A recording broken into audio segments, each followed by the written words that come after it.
बिस्मिल्लाहिर्रहमानिर्रहीम।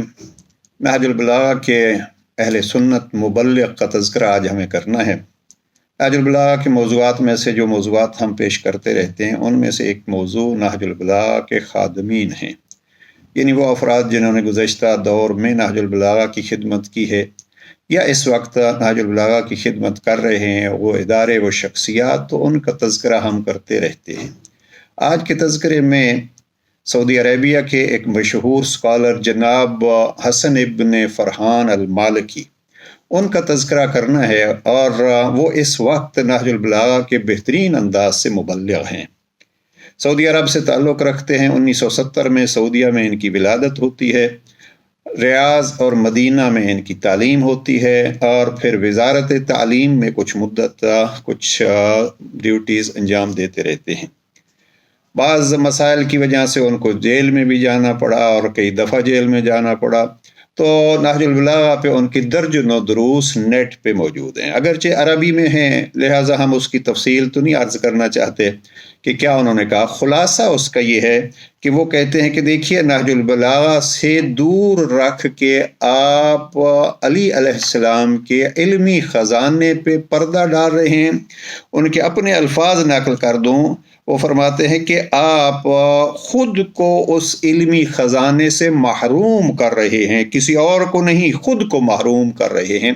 ये बड़ी उनकी ताकीद है और बड़ा खूबसूरत एक पहलू है कि देखिए, नहजुल बलागा पे पर्दा डालेंगे तो एक तो वो ये कहते हैं कि सीरत इमाम अली की मारिफत से लोगों को नावाकिफ़ किया जा रहा है, और उस सीरत का एक पहलू खुद कलाम जनाब अमीरुल मोमिनीन है।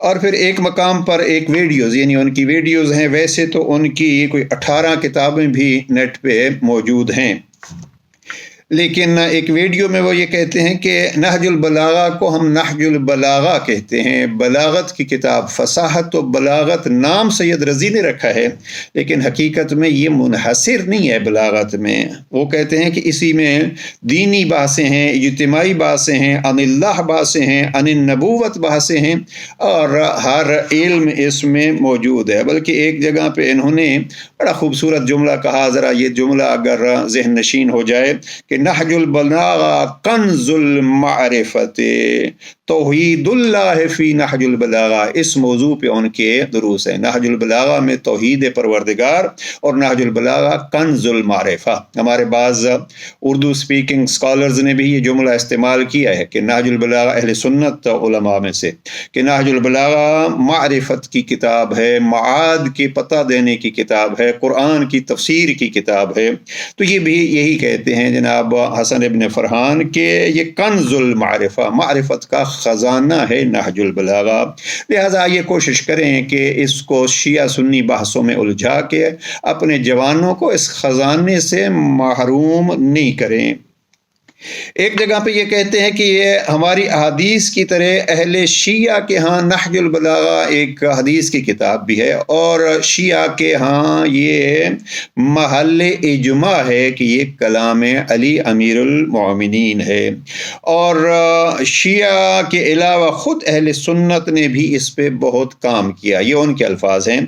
और फिर उन्होंने ये नकल किया है कि इब्न अबिल हदीद के बाद शेख मोहम्मद अब्दुहू ने इस पे काम किया है, और अहले सुन्नत मसादिर से इसको नकल किया है।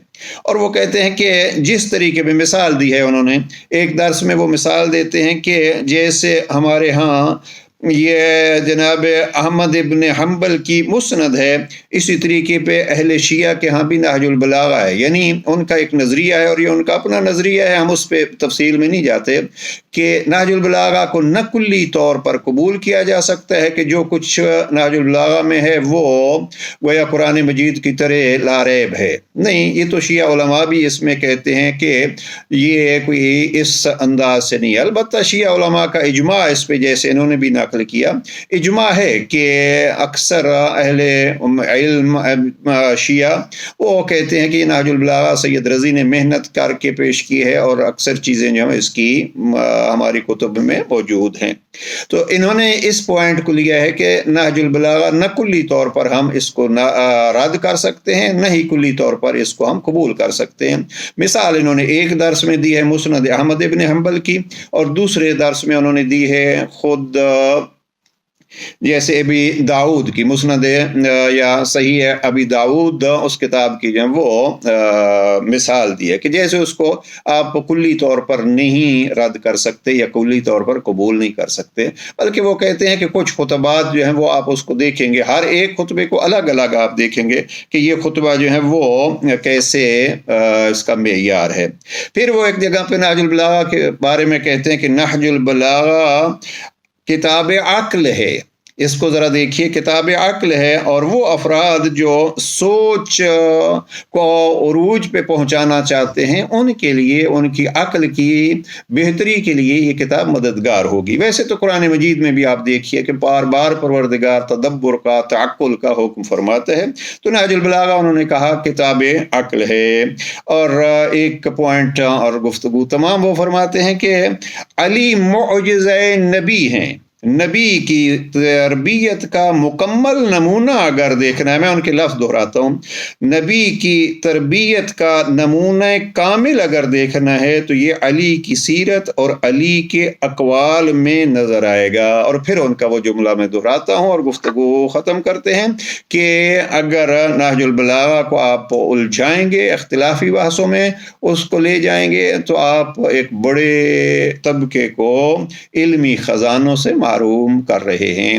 آئیے نہج البلاغہ کو ہم جناب امیر علیہ السلام کے کلام کو یا جناب حسن کے کہنے کے مطابق ہم پیغمبر کے تربیت یافتہ ایک شاگرد کے کلام سے پیغمبر کی عظمت کو جانیں۔ انشاءاللہ کسی وقت عرض کروں گا کہ لوگ اس کو معجزہ نبی کہتے تھے، جس نبی کے بارے میں امی کہا جاتا ہے اس نبی کا شاگرد جو ہے وہ کہتا ہے سلونی سلونی قبل ان تفقدونی، تو یہ جناب پیغمبر اکرم کی عظمت ہے اور معجزہ نبی ہے۔ پروردگار ہمیں نہج البلاغہ اور اس کلام امیر المومنین کے ذریعے ہمارے اس دور کے اختلافات کو مٹانے اور ایک دوسرے کے قریب لانے کی توفیق نصیب فرمائے۔ خوبصورت درس ہیں، اہل سنت عالم ہیں، اپنا عقیدہ پیش کرتے ہیں، لیکن یہ ہے کہ جہاں کلام امیر المومنین مثلا انہوں نے پہلے خطبے میں ایک تفصیلی بحث کی ہے، اور اس تفصیلی بحث میں پھر آپ کو معلوم ہے کہ کبھی ہم عرض کر چکے ہیں، جب ملائکہ کی بات آتی ہے تو تفسیر کبیر میں جناب امام فخر الدین رازی نے کہا ہے کہ بعد از خدا اور رسول اگر اس علم کو کسی سے لیا جا سکتا ہے تو وہ ذات علی ابن ابی طالب ہے۔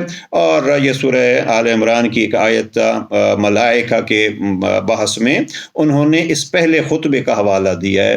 یعنی اگر آپ دیکھیں تو اہل سنت علماء میں سے اب جدید دور کی جو حسن ابن فرحان کا ویو پوائنٹ ہم پیش کر رہے ہیں، اسی طریقے پہ یہی چیز آپ کو پہلے خطبے کی صورت میں جناب فخر الدین رازی کی تفسیر میں نظر آئے گی۔ آئیے ان خزانوں کو سمجھیں، ان خزانوں کو پھر بانٹیں تاکہ ہم مسلمان علمی بحثوں میں اور پھر اس علم سے عملی اقدام کی طرف جائیں۔ پروردگار ہمیں توفیق عطا فرمائے۔ والسلام علیکم ورحمۃ اللہ۔